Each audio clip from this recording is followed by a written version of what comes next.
but Dave himself. So, and again, as I said, I sat, thanks to Ross, I sat and got to know this guy a little bit. And I will tell you, he strikes me as incredibly credible, and the story he tells as incredibly urgent.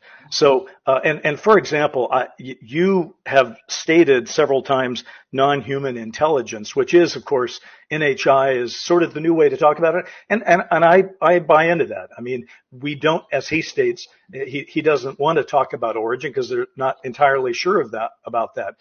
So alien in everybody's mind is, well, they come from out there. Well, there may be other explanations. So, no, but it is clear that this is non-human intelligence, but he has also used the plural, right? He has used the plural phrase, non-human intelligences. And that means there's more than one out there. And that also is a pretty huge headline to me. More on that in my interview on News Nation coming up. Yeah. So why don't we, I don't want this to be a giant tease because I'm looking forward to the world seeing you talk to this guy. Can I have one serve on the way out, Bryce? But you can.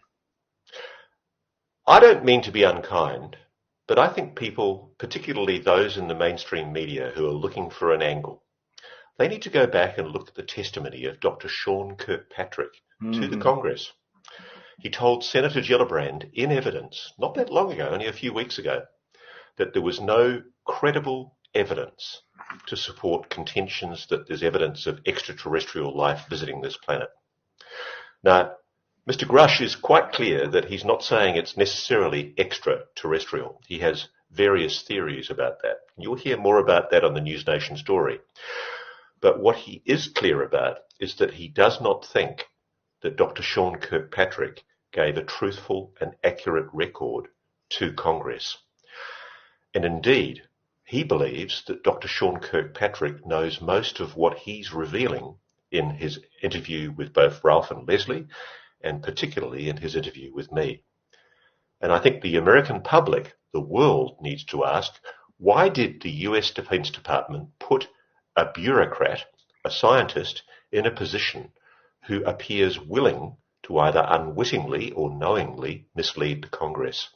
And what's Senator Gillibrand going to do about the fact that she has so clearly been misled in evidence that was publicly televised before the Congress?